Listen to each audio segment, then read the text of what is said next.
पश्चिम से जेडीयू विधायक सरयू राय ने स्वास्थ्य विभाग में घोटाले की आशंका जताई। सरयू राय का कहना है कि 700 करोड़ का हिसाब स्वास्थ्य विभाग के अधिकारी नहीं दे पा रहे हैं। उन्होंने सीएम और स्वास्थ्य मंत्री से संज्ञान लेकर जांच की मांग की है। उन्होंने कहा कि स्वास्थ्य विभाग में 5 साल से जमे चपरासी से लेकर सचिव तक इसमें शामिल हैं और जब तक सभी नहीं बदले जाएंगे तब तक इसका खुलासा नहीं हो पाएगा। उन्होंने कार्रवाई नहीं होने पर विधानसभा में आवाज उठाने की बात कही है। तो 5 साल से जमे अफसरों को लेकर यह बड़ा बयान आया है। सीएम और स्वास्थ्य मंत्री से जांच की मांग की है। सरयू राय ने बड़े आरोप लगाए हैं, गंभीर आरोप लगाए हैं।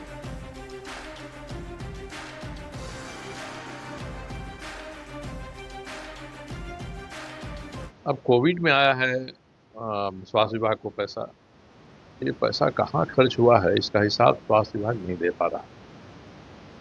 तो मेरा वर्तमान जो स्वास्थ्य मंत्री हैं उनसे ही कहना है कि पहले तो जो कुंडली मारकर 5 साल से स्वास्थ्य विभाग में जो अफसर बैठे हैं, जो बदमाशी करते रहे हैं, पहले उनसे आप छुट्टी पाइए और छुट्टी पाइएगा तभी इसकी जांच बढ़िया से हो पाएगी।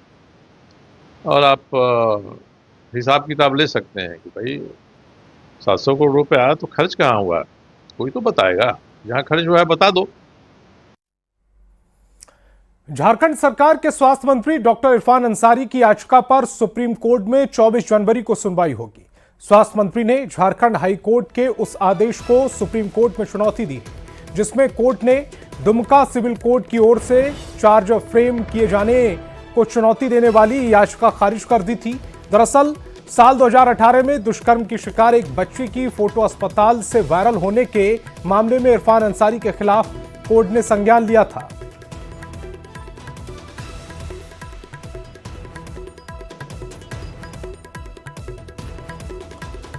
बीजेपी सांसद रविशंकर प्रसाद ने झारखंड में आईएएस अधिकारी पूजा सिंघल की निलंबन, वापसी और पोस्टिंग को लेकर इंडिया अलायंस की सरकार को घेरा। रविशंकर प्रसाद ने कहा कि एक आईएएस अधिकारी जिसके खिलाफ मुकदमा चल रहा है, पीएमएलए कोर्ट में केस दर्ज है, करोड़ों रुपए बरामद किए गए, उससे जेल से बाहर लाने पर जल्द बहाल कर दिया गया। उन्होंने इसे लेकर राहुल गांधी से जवाब मांगा है। नवंबर में बेल मिला और 21 जनवरी को उनको सस्पेंशन हटाकर रीइंस्टेट कर दिया गया और रीइंस्टेट करके कार्मिक विभाग में उनको पदस्थापित किया गया है। पद की आकांक्षा के प्रत्याशा में रुपये 36 करोड़ और 16 करोड़ रुपये कैश पकड़े गए हैं। उसकी जब्ती को आप लोगों ने टीवी पर देश भर में दिखाया था। वो जेल से निकलती है और कुछ दिनों बाद उसको रीइंस्टेट कर देते हैं, सस्पेंशन से हटा देते हैं। क्या हो रहा है ये, क्यों हो रहा है? और झारखंड सरकार में कांग्रेस पार्टी भी सदस्य है, इसलिए कांग्रेस पार्टी को भी इसका जवाब देना पड़ेगा। और धनबाद पहुंचे प्रदेश कांग्रेस प्रभारी गुलाम अहमद मीर और स्वास्थ्य मंत्री इरफान अंसारी का कार्यकर्ताओं ने जोरदार स्वागत किया। दोनों नेता पूर्व मंत्री मन्नन मलिक की पत्नी के निधन पर शोक जनाने के लिए पहुंचे थे। गुलाम अहमद मीर ने कांग्रेस कार्यकर्ताओं के जोश की सराहना की और कहा कि अगर यही ऊर्जा चुनाव के दौरान भी दिखी होती तो धनबाद में भी कांग्रेस की ही जीत होती। स्वास्थ्य मंत्री इरफान अंसारी ने अस्पतालों को गरीब परिवार के लोगों की डेड बॉडी पैसे के लिए बंधक नहीं बनाने की भी नसीहत दी है। जितना ताकत आपने अभी रिसेप्शन में लगाया, इतना अगर लोग असेंबली चुनाव में लगा लिया होता तो शायद इस वक्त शक्ल कुछ और। कोटा हमारा सब है। जब एक पीपुल अलायंस में हम गए हैं, जिस पार्टी की जो उम्मीदवार जीत के आए उसमें आखिरकार एक कैबिनेट बनी हेडेड बाय हेमंत सोरेन जी। 5 साल डिलीवर किया, अगले 5 साल और ज्यादा बेहतर तरीके से हम लोगों के लिए डिलीवर करने की कोशिश करें। अगर किसी का परिवार डेथ कर गया, उसका बॉडी आपको स्वतः छोड़ देना है। जो सक्षम है पैसा दे के ले जाए, लेकिन जो सक्षम नहीं है उसका बॉडी आपको हार में छोड़ना होगा। अगर आप हमारे सरकार से टैग्ड हैं, टाई अप हैं, हमारे विभाग से एनओसी लिए है तो आपको छोड़ देना होगा। इतना ज़्यादा व्यवसायीकरण नहीं करना चाहिए स्वास्थ्य में। देश में वक्फ बोर्ड को लेकर राजनीति चरम पर है। गढ़वा पहुंचे सीपीआई एमएल के राष्ट्रीय महासचिव दीपांकर भट्टाचार्य ने वक्फ बोर्ड पर बन रहे कानून को खतरनाक बताया था और बोर्ड की स्वतंत्रता छीनने की कोशिश का आरोप लगाया था। अब केंद्रीय मंत्री वीएल वर्मा ने कहा है कि कौन क्या कह रहा है, इससे कोई अंतर नहीं पड़ता। एक बार कानून बन जाए तो दूध का दूध और पानी का पानी हो जाएगा। हमें लगता है कि इसमें जो वक्फ बोर्ड कानून में नाम पर उसको नियमित करने के नाम पर जो कानून आ रहा है वो बहुत खतरनाक है, क्योंकि उसमें उसकी पूरी स्वायत्तता खत्म हो जाएगी और उसमें एक तरीके से प्रशासन के हाथ में डीएम को बहुत सारा पावर मिल जाएगा। हमें लगता है कि जिस कारण से वक्फ बोर्ड बने थे और वो एक सामुदायिक इस्तेमाल के लिए जमीन, उसकी पूरी सुरक्षा हो। देखिए कौन क्या कहता है अलग बात है कि मोदी देश में जो काम होते वो करते हैं। वक्फ बोर्ड बिल आने दीजिए, पास होने दीजिए, जिसका भी पानी का पानी हो जाए। पलामू में कई साल से लंबित पांकी बराज का वित्तीय मंत्री राधा कृष्ण किशोर ने जायजा लिया। उन्होंने डूब क्षेत्र के रैयतों के साथ वार्ता की। इस दौरान जल संसाधन विभाग के सचिव के साथ पलामू डीसी और कई अधिकारी मौजूद रहे। वित्त मंत्री ने पांकी के औरंगा जलाशय योजना का निरीक्षण किया और रैयतों से बात कर उनका हाल जाना। वित्त मंत्री ने रैयतों को उचित मुआवजा देने का भरोसा जताते हुए योजना में जल्द काम शुरू करने का भी वादा किया। मुआवजा की राशि दी जाएगी, जो आपको क्षति हो रहा है उसकी भरपाई की जाएगी। लेकिन इसके बाद भी अगर हम एक कदम पीछे हटाते हैं और उससे हमारे एक कदम पीछे हटने से पलामू जिला के 23,000 हेक्टेयर को पानी मिलेगा, तो इससे बड़ा पुण्य का काम और कुछ नहीं हो सकता है। आप लोग भी सहयोग करिए और हम लोग का तो जो कमिटमेंट है, हेमंत सोरेन जी की सरकार जो चाहती है कि किसान खुशहाल हो, आप लोग थोड़ा मदद करिए। केंद्रीय खाद्य और उपभोक्ता मामले के राज्य मंत्री वीएल वर्मा 2 दिन के गढ़वा दौरे पर हैं। उन्होंने कलेक्ट्रेट में अधिकारियों के साथ बैठक कर केंद्र की योजनाओं की समीक्षा की। उन्होंने कहा कि आकांक्षी जिलों की मॉनिटरिंग नीति आयोग की ओर से की जाती है। अभी गढ़वा जिले का स्थान 67वां है। जिले में 10वें स्थान पर लाने की कोशिश की जा रही है। उन्होंने दावा किया है कि पहले गढ़वा भी पिछड़ा हुआ था, लेकिन 10 साल के आधारभूत संरचना के विकास से तस्वीर बदल गई। बनाने से लेकर के हर दिशा में, अगर मैं कहूँ रोड और हाईवेज की, तो लगातार जैसे रोड और हाईवेज बन रहे हैं। आप लोगों ने गढ़वा में भी देखा है कि लगातार काम चल रहा है इंफ्रास्ट्रक्चर में। तब मैं मेरा कह सकता हूँ गढ़वा विकास के रास्ते पर है और आगे विकास भी होगा। मैंने सांसद जी से, डीसी साहब से कुछ चीजों पर हमारी चर्चा हुई है। मैं भी अपने स्तर से जो प्रयास कर सकता हूँ करूँ, और डीसी साहब से मैंने कहा है सरकार के, भारत सरकार की योजनाएं हो। राजधानी रांची के नामकुम थाना क्षेत्र में 15 दिसंबर को मधुसूदन राय हत्याकांड का पुलिस ने खुलासा कर दिया। इस मामले में 4 आरोपियों को गिरफ्तार किया गया है। साथ ही सभी बात सामने आई है कि जिन लोगों ने मधुसूदन राय की पत्नी की हत्या 2008 में की थी, उन्हीं लोगों ने ही मधु की हत्या 2024 में की। राय की हत्या की स्क्रिप्ट उनके ही रिश्तेदार उमेश राय ने लिखी थी। पूरा मामला 8 एकड़ जमीन के विवाद से जुड़ा बताया जा रहा है। जो कारण पता चला है वो पता चला कि 8 एकड़ की एक ज़मीन है। उस ज़मीन पर मधु राय का कब्जा है और उमेश राय उसका गोतिया है। उसका कहना है कि मधु राय अपने हिस्से की ज़मीन बेच दिया है और जो उमेश राय का हिस्सा है उस पर उसका कब्जा बना हुआ है।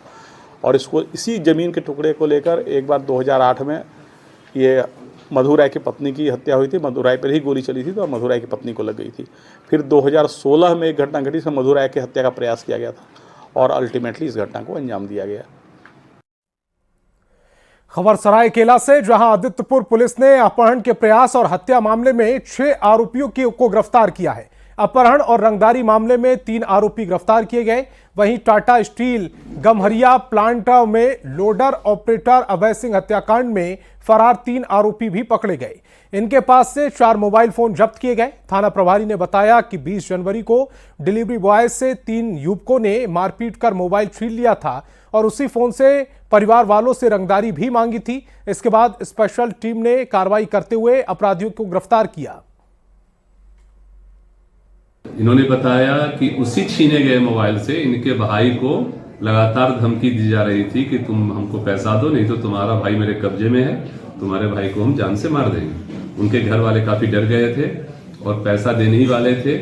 तो पुलिस ने त्वरित गति से कार्रवाई करते हुए, चूंकि ये लोग को कहीं से ये खबर मिल गई थी कि वो पुलिस के पास चला गया है, तो ये लोग चेन्नई भागने की फिराक में थे और पुलिस ने त्वरित गति से कार्रवाई करते हुए इसमें शामिल 3 अभियुक्तों को छीने गए मोबाइल के साथ और जो 1800 रुपया ट्रांसफर किया था उसके सबूत के साथ पकड़ लिया गया।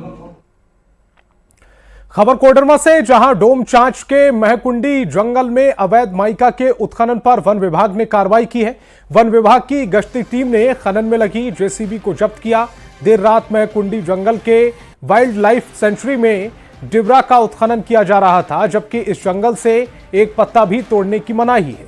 वन विभाग की टीम के पहुंचते ही खनन काम में जुटे लोग फरार हो गए। खनन काम करने वाले आरोपी की पहचान हो गई है और अब उसके खिलाफ कार्रवाई की तैयारी है। गश्ती में जो टीम गठित हुआ था उसमें जंगल में गश्ती करते हुए देखे कि वहाँ पर अवैध खनन का कार्य जेसीबी द्वारा किया जा रहा है, जिसे हम लोग जब्त किए। जब्त करके उस पर कार्रवाई की जा रही है और ड्राइवर जो है हम लोग को देखते ही भाग गया और ड्राइवर पकड़ में नहीं आया है। और रांची में चल रहे हॉकी इंडिया लीग में संगीता कुमारी के खेल की खूब चर्चाएं हो रही है। संगीता की टीम दिल्ली एसजी लीग में बहुत बेहतर प्रदर्शन नहीं कर पाई, लेकिन संगीता के खेल की तारीफ जमकर हो रही है। दरअसल हॉकी इंडिया लीग के ऑक्शन में संगीता कुमारी झारखंड की सबसे महंगी खिलाड़ी है। संगीता को सलीमा टेटे से भी ज्यादा 22 लाख रुपए मिले। संगीता कुमारी ने बताया है कि वह लीग से मिले पैसे से सिमडेगा में अपने गांव में पक्का घर बनवाएगी। भारतीय महिला हॉकी टीम की फॉरवर्ड संगीता कुमारी से बातचीत की है संजय कुमार सिन्हा ने। रांची में चल रहे हॉकी इंडिया लीग का जो उत्साह है चरम पर है, लेकिन लीग अब अपने आखिरी पड़ाव पर है। हमारे साथ इस समय दिल्ली एसजी की संगीता कुमारी है और संगीता जो बताते हैं कि झारखंड की सबसे ज्यादा ऑक्शन में हॉकी इंडिया लीग में इसमें सबसे ज्यादा जो इसके नाम पर बोली लगी थी 22 लाख, यानी सबसे ज्यादा संगीता आपको मिला 22 लाख। सलीमा टेटे से भी ज्यादा, जो कि भारतीय टीम की कप्तान है, सबसे तेज तरह फॉरवर्ड अप है। तो ऐसे में ये बताइए कि संगीता का उत्साह इस पूरे लीग को लेकर कैसा रहा? ये तो मेरे लिए बहुत ही अच्छा था और ये हमारा वुमेन्स के लिए तो पहली बार हो रहा है, तो हम लोग सब बहुत ज्यादा एक्साइटेड में खेल रहे हैं और हमें बहुत अच्छी अपॉर्चुनिटी मिल रही है, क्योंकि ये पहली बार हॉकी इंडिया लीग करा रही है, तो हमारे लिए बहुत ही अच्छा है और फायदा भी है। 22 लाख की बात करेंगे तो संगीता और संगीता के परिवार के लिए ये 22 लाख रुपए कितने मायने रखते हैं? ये मेरे लिए और मेरे फैमिली के लिए बहुत अच्छे मायने रखते हैं, क्योंकि ये 22 लाख में मैं बेची हूँ। तो मैं दिल्ली एससी पाइपर्स को भी थैंक यू बोलना चाहती हूँ, जिन्होंने मुझे लिया है, उसके लिए मैं बहुत बहुत थैंक यू बोलना चाहती हूँ दिल्ली एससी पाइपर्स को।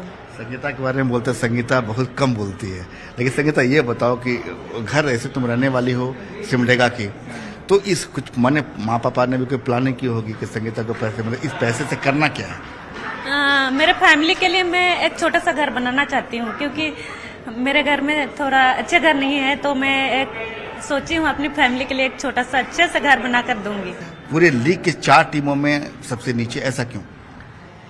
थोड़ा हमारी कमी हो गया, क्योंकि हम लोग गोल मिसिंग किए और जो भी हमें चांसेस मिले हम उससे कन्वर्ट नहीं कर पाए। वैसे अदरवाइज हम फुल एंजॉय करके खेले, क्योंकि ये पहली बार हॉकी इंडिया लीग होने जा रही है। इनकी जो फ्रेंचाइजी है वो कह सकते हैं कि उनकी उम्मीदें जो है टूटी नहीं है संगीता से। संगीता ने साबित भी किया। जाहिर है कि संगीता के कदम अब लगातार आगे बढ़ रहे हैं, लेकिन सपना एक घर का है। जो इस लीग से पैसा मिलेगा तो एक सिमडेगा में गांव में एक प्यारा सा घर भी बनेगा। कैमरामैन संत के साथ संजय कुमार सिन्हा, न्यूज 18 रांची। चाईबासा के चक्रधरपुर में play for piece and progress cricket प्रतियोगिता में विधायक एकादशा की टीम विजेता बनी। सांसद जोबा मांझी और विधायक सुखराम उरांव की पहल पर आयोजित इस टूर्नामेंट में कुल 16 टीमों ने हिस्सा लिया। फाइनल मुकाबले में विधायक एकादशा और रेलवे की टीमें आमने सामने थीं। समापन समारोह में सांसद जोबा मांझी ने विजेता विधायक एकादशा और उप विजेता रेलवे की टीम को पुरस्कार से सम्मानित किया। रंजीत नहीं खेला भाई। मैं सबको मुख्य रूप से आज जो हमारे माननीय विधायक जी का टीम को बधाई देती हूँ और साथ ही रेलवे टीम को भी मैं बधाई देती हूँ।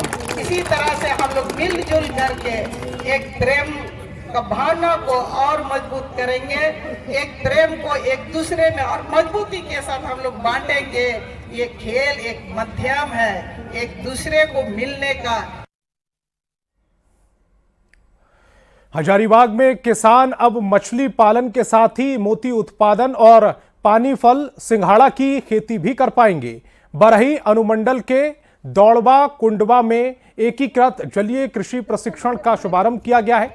भारतीय कृषि अनुसंधान परिषद यानी ICAR के central institute of fisheries education Mumbai के प्रयास से इसकी शुरुआत की गई है। वैज्ञानिकों का कहना है कि इस पद्धति से खेती पर किसान आत्मनिर्भर बन पाएंगे और कम लागत में अधिक कमाई भी कर पाएंगे।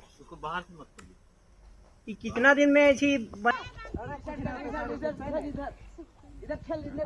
इस गांव में एकीकृत मल्टी ट्रॉफिक जलीय कृषि मॉडल का जो है आज प्रशिक्षण दिया गया और इसके माध्यम से एक ही जलाशय में मत्स्य पालन के अलावा अन्य एकीकृत कार्यक्रम चला करके व्यक्ति अपना आर्थिक स्थिति को सुदृढ़ कर सकता है। स्पेशली इसमें ट्राइबल सब किसान को जोड़ा गया जिसमें कि हम मोती का पालन, मछली, मोती और सिंघाड़ा के साथ साथ करते हैं, जिसमें एक दूसरे का वेस्ट और जो रिसोर्स है उसको यूटिलाइज करते हैं और हम ट्राई करते हैं कि इसका प्रोडक्शन मैक्सिमम हो। Thank you.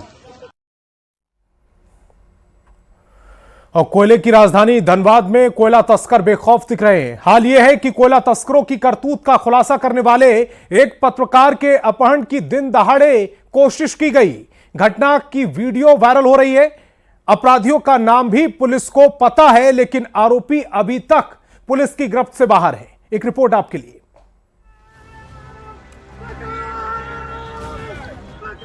ये आवाज है उस पत्रकार की जिसे कोयला तस्करों ने अगवा करने की कोशिश की थी।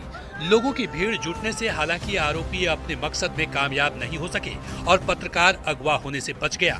हम बात कर रहे हैं धनबाद की, जहां कोयला तस्करों ने पूरी तरह बेखौफ और बेलगाम दिख रहे हैं। स्थान था कतरास थाना क्षेत्र के दुर्गा टॉकीज मोड़ के पास NH-32, जहां कोयला तस्करों की करतूत का वीडियो जमकर वायरल हो रहा है। हर गुजरते पल के साथ पुलिस की लापरवाही से पत्रकारों का गुस्सा बढ़ता जा रहा है। पत्रकार संगठन झारखंड सरकार से पत्रकार सुरक्षा कानून लागू करने की मांग कर रही है, जो कि झारखंड सरकार के द्वारा नहीं दिया जा रहा, जबकि हमारे निकटवर्ती राज्यों में पत्रकार सुरक्षा कानून लागू है, पत्रकार बीमा योजना लागू है, पत्रकार आवास योजना लागू है। झारखंड का पत्रकार इतने दुर्बल क्यों है? धनबाद में कोयले के कारोबार में माफिया हावी है। पहले भी कई बार पुलिस पर हमला हो चुका है। बाघमारा SDPO हाल ही में हिल टॉप आउटसोर्सिंग में हुए हमले में घायल हुए थे। कार्यपालिका के बाद अब निशाने पर लोकतंत्र का चौथा स्तंभ प्रेस है। नाराज पत्रकारों ने पुलिस को कार्रवाई नहीं होने पर चेतावनी भी दे दी है। कतरास थाना में अभी तक कार्रवाई के नाम पर शून्य है, जिसका आज हम लोगों ने बैठक करके विरोध जताया, काला बिल्ला लगाया है। और हम ये आपके माध्यम से चेतावनी देना चाहते हैं जिला प्रशासन को कि अगर जल्द ही आरोपियों की गिरफ्तारी नहीं हुई तो हम लोग धरना प्रदर्शन करने को विवश होंगे। पुलिस को इससे पहले हमला हो चुका है, अब पत्रकारों की बारी है। अब देखना है कि पुलिस प्रशासन इस मामले में क्या करती है। अगर पुलिस प्रशासन से हम लोगों को संतोषजनक कार्रवाई नहीं हुआ तो हम चरणबद्ध आंदोलन करेंगे, भूख हड़ताल पर जाएंगे, सड़कों पर उतरेंगे। अपहरण की नाकाम कोशिश के 24 घंटे से अधिक बीत चुके हैं। कतरास थाने में प्रेरित पत्रकार ने 3 नामजद सहित अन्य के खिलाफ मामला दर्ज कराया है। सबूत है, वीडियो है, लेकिन पुलिस अभी तक अपराधियों को पकड़ नहीं सकी है। पत्रकारों ने काला बिल्ला लगाकर विरोध जताया है और कार्रवाई नहीं होने पर कड़े कदम की चेतावनी दी है। अब देखना होगा कि क्या पुलिस की नींद खुलेगी और क्या बेखौफ माफिया पर कार्रवाई हो सकेगी। न्यूज 18 के लिए धनबाद से संजय गुप्ता की रिपोर्ट। तो इस बुलेटिन में फिलहाल इतना ही।